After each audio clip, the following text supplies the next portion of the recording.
Selamat pagi, saya akan membaca ringkasan bab 3 tentang perilaku individu dan nilai-nilai. Nama saya Cecilia Veronica dengan NIM 19104169902 dari kelas A2 Pagi Manajemen, dosen Adi Mursalin SEMM, Makul Perilaku Organisasi. Perilaku individu dan nilai-nilai. Menurut Tampu Bolon, keragaman dalam organisasi merupakan suatu hal yang sangat penting saat ini.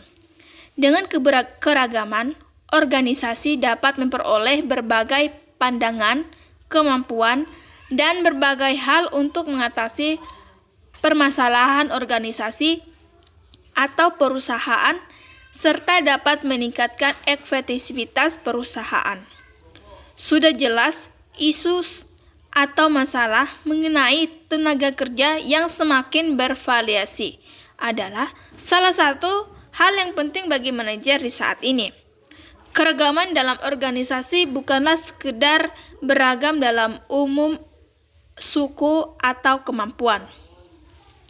Pengertian keragaman dalam organisasi. Keragaman organisasi adalah masalah yang semakin menjadi pokok pembicaraan di banyak bisnis, khususnya di Departemen Sumber Daya Manusia. Menurut Abudi, dalam mendefinisikan keragaman untuk organisasi, perlu diingat beberapa hal. Yang pertama, keragaman bukan hanya sekedar ras, jenis, kelamin, agama, penampilan, dan kemampuan fisik dan mental. Yang kedua, bagaimana individu mempersiapkan atau merasakan tenang keragaman yang dipengaruhi oleh bagaimana mereka dibesarkan, keluarga, dan teman-teman mereka, dan pengalaman masa lalu. Yang ketiga, keragaman harus didefinisikan bagaimana beberapa hal mempengaruhi cara karyawan harus bekerja, termasuk staf yang bekerja sebagai lokasi global atau mitra atau pemasaran. Jenis keragaman dalam organisasi. Menurut Reynolds, jumlah faktor yang menentukan keanekaragaman yang disebabkan perbedaan individu yang umumnya dipertimbangkan saat membahas keragaman dalam organisasi dengan 34 jenis karakteristik keanekaragaman teratas dari jumlah karakteristik lainnya. Pengelola keragaman dalam organisasi. Menurut Fras, mengelola keberagaman atau diversity berarti membangun tenaga kerja yang heterogen untuk menunjukkan potensial dalam suatu lingkungan kerja yang adil, di mana tidak ada anggota atau sekelompok anggota memiliki keuntungan atau kerugian. Hal ini menjadi suatu strategi bisnis pragmatis di mana berfokus untuk memaksimalisasi produktivitas, kreativitas, dan komitmen tentang kerja sekaligus memenuhi kebutuhan kelompok konsumen yang beragam. Mengelola keragaman di tempat kerja menghadirkan serangkaian tantangan unik bagi para pengelola profesional.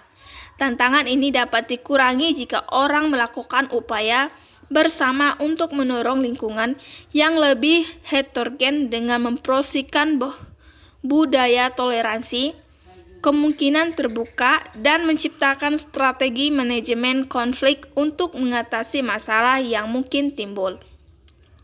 Manfaat keragaman dalam organisasi. Keragaman dalam organisasi berarti penerimaan dan penelibatan karyawan dari semua latar belakang. Keragaman dalam organisasi merupakan alat penting karena memangkul kekuatan individu dari setiap karyawan dan potensi yang mereka bawa. Menghargai perbedaan orang lain adalah hal yang pada akhirnya menyatakan kita semua dan dapat menjadi rahasia menuju organisasi yang sukses dan berkembang serta budaya kerja yang adil. Karena dunia saat ini semakin mengglobal dan saling berhubungan, tempat kerja harus memanfaatkan beragam keterampilan yang tepat dibawa oleh individu dari latar belakang dan bahasa yang berbeda. Menurut Pavan dan Vermilo, berbagai manfaat keragaman dalam organisasi meliputi yang pertama, perspektif berbeda menghasilkan hasil lebih baik. Yang kedua, sudut pandang unik. Yang ketiga, inovasi baru dan lebih baik. Yang keempat, solusi kreatif. Yang kelima, berbagi.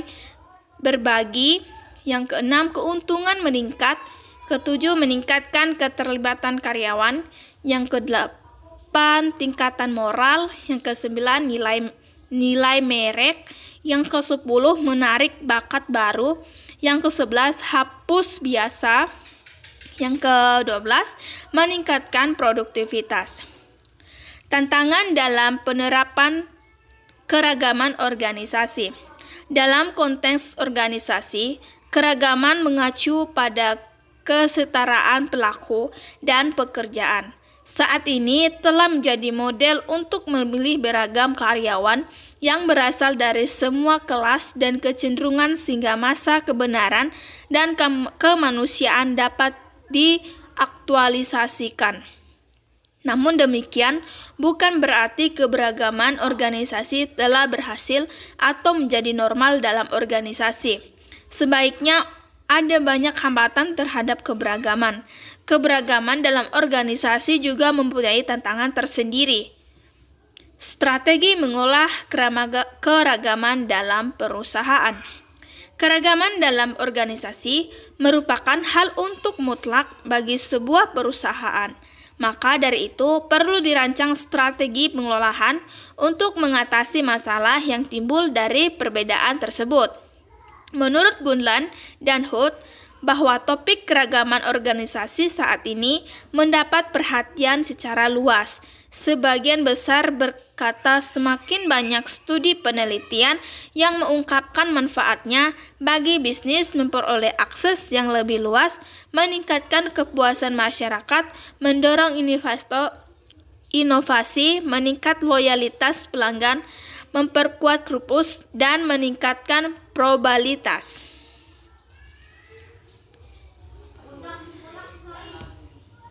Demikian ringkasan bab 3 tentang perilaku individu dan nilai-nilai.